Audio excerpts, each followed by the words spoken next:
ఇంకోటి క్లారిటీ ఇవ్వండి. అంటే మీరు ప్రతి ఇంటర్వ్యూలో కూడా నేను పెళ్లి చేసుకోవాలని చెప్తున్నారు, కానీ ఆమె చెప్తున్నటువంటి వాటిలో పెళ్లి చేసుకుంటానని నమ్మించి మోసం చేశాడు. ఏమంటే పెళ్లి చేసుకుంటా నమ్మించి మోసం చేశాను ఒక దగ్గర చెప్తుంది, మాకు ఆల్రెడీ పెళ్లి అయిందని ఇంకో దగ్గర చెప్తుంది. గుడిలో పెళ్లి చేసుకున్నా అది చెప్తే అబద్ధం చెప్పడం మొదలు పెట్టినప్పుడు ఏ అబద్ధం అనేది చెప్తారండి. నేను నించోని నిజం చెప్తున్నా. నేను ఇందాక కూడా నేను మీ భయపడి మమ్మల్ని ఎవరి వెళ్ళిపోతాను కదా, నిజంగా ఎంతో ఒక నిమిషం మాట్లాడాలి కాబట్టి కారు ఎక్కానంటే మా డ్రైవర్ తెలియక తీసాడు. అందుకే డ్రైవర్ కూడా దిగమన్నా అప్పుడైనా సరే 1 మినిట్ ఆగుతారు మాట్లాడి వచ్చేద్దామని చెప్పి నాకు అసలు సార్ అయితే మీరు లావణ్యతో రిలేషన్షిప్ వదులుకోవడానికి కారణం ఏంటి? తను డ్రగ్స్ తీసుకుంటుందని తెలిసిన తర్వాత వదులుకున్నారా లేకపోతే ముందు నుంచి వదులుకున్నారా? ఏమండి 2-3 ఏళ్ళు అంత బాగానే ఉంది. ఆ తర్వాత మా దగ్గర ఎటువంటి రిలేషన్షిప్ మాకు ఎటువంటి రిలేషన్షిప్ అంటే శారీరకంగా కానీ ఎలాంటిది లేదండి.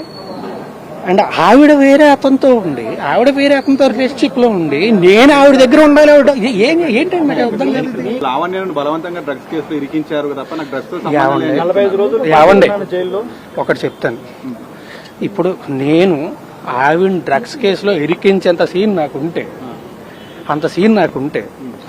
నాకు ఈ పరిస్థితి రాదు కదా. ఈరోజు ఈ పరిస్థితి రాదు కదా. దీని నుంచి కూడా ఎవడో అవాయిడెడ్ ఎట్లా ఏమండి. మేము కలిసి సినిమా చేసాం, అతి త్వరలో సినిమా రిలీజ్. మరి ఆమె ఎందుకు ఈవిడ ఆమెతోనే కాదండి, నాతో పనిచేసిన డైరెక్టర్స్, నా ఫ్రెండ్స్ అందరికీ ఆమె ఫోన్లు చేసిందండి. అందరికీ ఫోన్లు చేసి బెదిరించింది. అండ్ మళ్ళీ ఇందాక చెప్పినట్టే I can't talk on behalf of her. వాళ్ళు కంప్లైంట్ ఫైల్ చేస్తారండి, నా సైడ్ నుంచి నేను ఫైల్ చేస్తాను. కంప్లైంట్ ఫైల్ చేసిన తర్వాత డీటెయిల్డ్ గా మళ్ళీ నేనే ప్రెస్ మీట్ పెట్టి ఏం కంప్లైంట్ ఫైల్ చేశానని చెప్తాను. నేను ఇప్పుడు ఏం చెప్పనండి, కంప్లైంట్ ఫైల్ చేసిన తర్వాత మాట్లాడతాను. సార్ ఇప్పుడు లావణ్య ఎన్నో ఫోటోలు మీడియాకి రిలీజ్ చేసింది, దానిపైన మీరు ఏం చెప్తారా? అంటే అందులో మీ ఫ్యామిలీ మెంబర్స్ ఉన్నారు. అదే అండి, మీరు పెళ్లి చేసుకున్నాం అని చెప్పింది అంటున్నారు.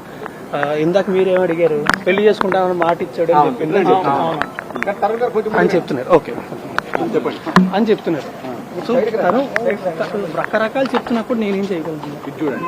అంటే ఇప్పుడు నేను నిజం సంబంధం లేనప్పుడు మీ ఫ్లాట్ లో తనని ఇన్ని సంవత్సరాల పాటు ఏమండి రెప్యుటేషన్ ఎక్కడ పాడవుతుంది, ఎందుకు రచ్చలు, ఎందుకు మనకి ప్రశాంతంగా ఉందాం అని మాత్రం భయపడి లేదండి. మీరు గుళ్ళో పెళ్లి చేసుకున్నారని చెప్తుంది. ఏమండి అదే అంటున్నా, మీతోని మేము పెళ్లి చేసుకున్నాం అని చెప్పింది, ఈయనతోని పెళ్లి చేసుకుంటానని చెప్పి మోసం చేశాను అని చెప్తుంది. ఏది నిజం అండి? అంటే మీరు కలిసి గణపతి పూజ కూడా చేసేవాళ్ళు.